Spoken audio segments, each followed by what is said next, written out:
आज के स्टोरी बहुत ही खास होने वाले हैं, तो इस स्टोरी को ध्यानपूर्वक जरूर सुने। तो चलो स्टार्ट करते हैं। आज होली थी। बाहर सभी लोग होली के रंग में डूबे हुए थे। कोई किसी को रंग लगा रहा था तो कोई गुलाल, कोई किसी पर रंगों भरी पिचकारी मार रहा था तो कोई कीचड़ में लिपटा हुआ कुछ अलग ही नजर आ रहा था। लेकिन सभी की जबान पर एक ही बात थी, होली है भाई, होली है, बुरा न मानो, होली है। लेकिन बाहर के इतने शानदार रंगों से अनजान दीपेंद्र अपने कमरे में बैठा मोबाइल में गेम खेल रहा था। तभी उसकी आंखों पर किसी ने पीछे से अपना हाथ रखा। दीपेंद्र, कौन? माला, अरे पहचानिए पहचानिए। दीपेंद्र, माला, माला भाभी, माला, अरे वाह देवर जी, आप तो तुरंत पहचान गए। माला ने अपना हाथ दीपेंद्र की आंखों से हटाया और जैसे ही उसने अपना माथा हटाया तो उसने देखा कि उसके सामने ना सिर्फ माला भाभी ही नहीं बल्कि दिव्या और रंजना भाभी भी हैं। दिव्या और रंजना भाभी के हाथों में ढेर सारा रंग था।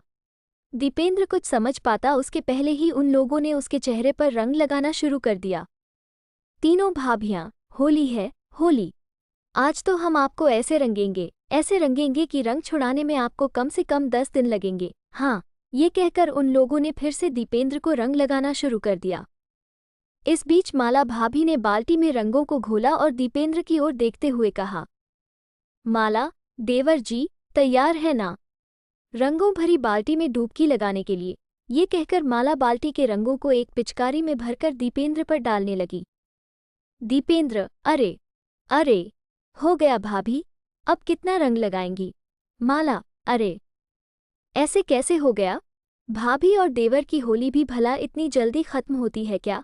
ये कहकर उन तीनों ने दीपेंद्र को पकड़ा और उसे बाहर ले जाने लगी। दीपेंद्र, अरे कहाँ ले जा रही हैं मुझे आप लोग? दिव्या, आप भी ना, सवाल बहुत पूछते हैं, चलिए ना जहाँ ले जा रहे हैं। उसके बाद तीनों भाभी दीपेंद्र को एक रंग के भरे टब के पास ले गई। दीपेंद्र ने जब रंगों से लबालब भरे उस टब को देखा तो बोल पड़ा, दीपेंद्र, ओ तेरी, अभी और भी रंग बाकी है। दीपेंद्र की बात अभी खत्म भी नहीं हुई थी कि दिव्या भाभी ने उसे जोर का धक्का मारा और वो उस टब में जा गिरा। उसके बाद सारी भाभियां जोर जोर से खिलखिलाकर हंसने लगी और उससे कहने लगी, रंजना, क्यों देवर जी, आ रहा है भाभियों के साथ होली खेलने का मजा? दीपेंद्र, आ तो रहा है लेकिन ऐसा लग रहा है कि होली एक तरफा हो रही है। माला, अरे ऐसा क्यों? दीपेंद्र, क्योंकि अभी मैंने कहा लगाया आप लोगों को रंग। अरे जैसे आप लोगों ने मुझे रंगों से भर दिया, मुझे भी तो आपको रंगों से भरना है। ये कहकर वो टब से बाहर निकला और तीनों भाभियों को टब में धकेलने लगा। दिव्या, अरे यार, ये देवर जी क्या कर रहे हैं? तीनों भाभियां, अरे छोड़ दो मेरा हाथ, अरे देवर जी, छोड़िए ना। दीपेंद्र, अच्छा, जब आपकी बारी आई तो कह रही हैं छोड़िए छोड़िए। अरे कैसे छोड़ दें आपको? उसके बाद दीपेंद्र सभी को उस टब में डाल देता है और खुद भी टब में प्रवेश कर जाता है। दीपेंद्र, हाँ भाभी, अब ना होगी देवर और रंगीली भाभियों की जबरदस्त होली। टब में चारों के चारों होली की खुमारी में डूबे हुए थे। दीपेंद्र कभी माला भाभी को रंग लगाता तो कभी रंजना भाभी को, कभी तीनों भाभियां उसके चेहरे को फिर से रंग देती। दीपेंद्र, क्यों रंगीली भाभियों, ये वाली होली कैसी है? तीनों भाभियां, मस्त है। होली का मतलब ही यही है कि सब सही गलत को भुलाकर गले मिला जाए और मस्ती के रंगों में डूबा जाए। ये कहकर तीनों भाभियों ने दीपेंद्र को गले से लगा लिया। दीपेंद्र ने कभी सपने में भी नहीं सोचा था कि इस मोहल्ले में आने के बाद उसकी पहली होली इतनी शानदार और यादगार होगी। 6 महीने पहले ही तो वो इस मोहल्ले में रहने आया था। एक दिन जब वो अपनी बालकनी में खड़ा था तभी उसकी नज़र सबसे पहली बार माला भाभी पर गई थी। माला भाभी उस समय अपनी बालकनी में खड़ी अपने बालों को सुखा रही थी। माला भाभी की खूबसूरती देखकर वो बार बार उसे निहार रहा था। दीपेंद्र, वाओ, कितनी सुंदर है ये, क्या तीखे नैन नक्श है इसके, इसके लंबे घने काले बाल कितने प्यारे लग रहे हैं।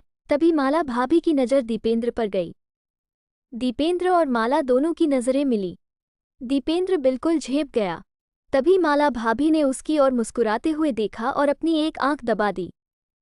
माला भाभी की इस हरकत पर दीपेंद्र के दिल की धड़कन बढ़ गई और वो मन ही मन सोचने लगा, मस्त है, अरे वाह, इतनी जल्दी ग्रीन सिग्नल मिल गया मुझे। क्या किस्मत है मेरी। उसके बाद तो उन दोनों का नैन मटक्का हर दिन शुरू हो गया। कभी दीपेंद्र अपनी बालकनी में खड़ा उसका इंतजार करता तो कभी माला अपनी बालकनी में उसका इंतजार करती हुई मिलती। उन दोनों ने इशारों इशारों में बातें करके एक दूसरे का फ़ोन नंबर भी ले लिया था। अब वे घंटों बातें भी करने लगे थे। माला, अरे यार, फ़ोन रख भी दीजिए देवर जी, कितनी बातें करेंगे। दीपेंद्र, क्या करूं भाभी, आपसे बातें करके जी नहीं भरता। माला, वो तो ठीक है लेकिन कुछ बातें कल के लिए भी रहने दीजिए मेरे प्यारे देवर जी, क्योंकि मेरे पति का फ़ोन आने वाला है। ये कहकर माला भाभी ने फ़ोन रख दिया। लेकिन इस बीच दीपेंद्र के साथ एक और घटना घटी। एक दिन दीपेंद्र बहुत देर से माला का इंतजार कर रहा था लेकिन माला बालकनी में नहीं आई। दीपेंद्र, क्या बात है? बहुत बहुत देर हो गई, माला भाभी बाहर नहीं आई। फ़ोन करूं क्या मैं उन्हें? दीपेंद्र बेसब्री से माला का इंतजार कर रहा था। तभी उसकी नज़र माला की बालकनी में एक और खूबसूरत औरत पर गई।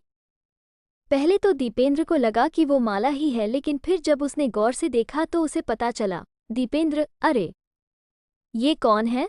पहले तो कभी माला भाभी के यहाँ नहीं देखा। माला, रंजना और दिव्या एक ही बिल्डिंग में रहते थे। तीनों में बहुत ही ज्यादा बनती थी। इसका सबसे बड़ा कारण था कि वो तीनों की तीनों बहुत ही खुले विचारों की थी। माला ने जब अपने दोस्तों से दीपेंद्र का जिक्र किया तो तीनों उसके बारे में चर्चा करने लगे। दिव्या, सच में यार, बहुत ही हैंडसम है वो। रंजना, अच्छा, पर यार ये तो गलत बात है ना, पिछले 1 महीने से तू जिंदगी के मजे ले रही है और हमें अब बता रही है। माला, बता तो दिया ना, छिपाया तो नहीं। दिव्या, अरे हमसे क्या छुपाओगी रानी, हम तो दीवार के आर पार भी देख लेते हैं। दीपेंद्र रंजना को देखकर ख्यालों में खोया हुआ था। तभी बालकनी में माला और दिव्या भी आ गई।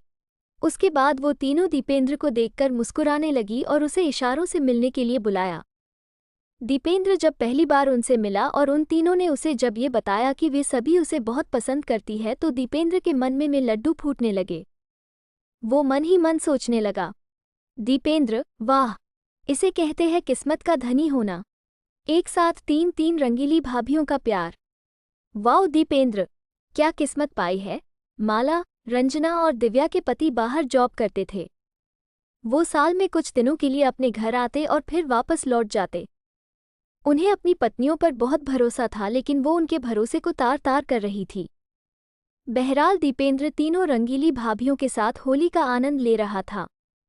तभी वहां वो हुआ जिसकी उम्मीद किसी को नहीं थी।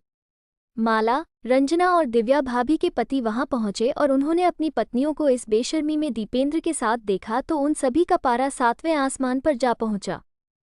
माला का पति, ये सब क्या है? क्या है ये सब? माला, जी, वो हम लोग होली खेल रहे हैं। पर आप लोग कब आए? आपने तो कहा था कि छुट्टी नहीं मिल रही। माला का पति, छुट्टी मिल गई और इस छुट्टी ने ही तुम लोगों की पोल खोल दी। अरे इस तरह से कौन होली खेलता है? हम लोग बाहर तुम्हारी खुशियों के लिए इतनी मेहनत करते हैं और बदले में तुम लोग हमें ये दे रही हो। रंजना और दिव्या के पति भी अपनी पत्नी पर काफी आग बबूला हो रहे थे। रंजना और दिव्या के पति, हम लोग भी तुमसे दूर रहते हैं। अगर हम लोग वहां ये सब कर रहे होते तो तुम्हें कैसा लगता है? पति पत्नी का रिश्ता प्रेम और विश्वास का है। उसे इस तरह कौन आग लगाता है? दीपेंद्र जो अब तक मस्ती में डूबा हुआ था, उसके दिल की धड़कन अब बहुत तेज हो गई थी।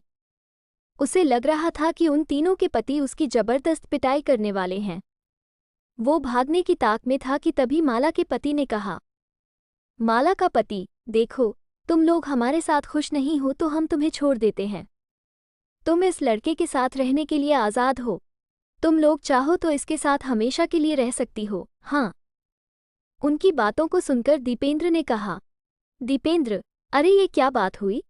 मौज मस्ती तक तो ठीक है लेकिन साथ कौन रहेगा और वो भी इनके? जो अपने पतियों की सगी नहीं हुई, वो मेरी क्या होंगी? मुझे नहीं रहना इनके साथ। दीपेंद्र की बातों को सुनकर तीनों को बहुत ही अजीब लगा। उन्हें खुद से घृणा होने लगी। उन्हें अपने किए पर बहुत पश्चाताप भी हो रहा था। उन्हें पहली बार एहसास हुआ कि उन्होंने कितनी बड़ी गलती की है। पश्चाताप के आंसू उनकी आंखों में दिखाई देने लगे थे। माला, हमें माफ कर दीजिए। हम गलत राह पर चल निकले थे। दुनिया में सबसे बड़ा पाप किसी के विश्वास को तोड़ना है। हमने आपका विश्वास तोड़ा है। हमें माफ़ कर दीजिए हमें। ऐसी गलती फिर नहीं होगी। तीनों के पतियों ने उन्हें माफ़ कर दिया और वहीं पास में रखे रंगों को उन्हें लगाते हुए कहा। तीनों के पति, होली है। होली के त्योहार के दिन तीनों भाइयों ने अपने जीवन से विश्वासघात का रंग निकाल दिया और प्रेम और विश्वास के रंग से अपना जीवन भर लिया। ये स्टोरी आपको कैसा लगा, कमेंट में ज़रूर बताना। अगर आपको अच्छा लगा तो मेरे चैनल को लाइक शेयर सब्सक्राइब ज़रूर करें। मिलते हैं नेक्स्ट वीडियो में, तब तक के लिए बाय।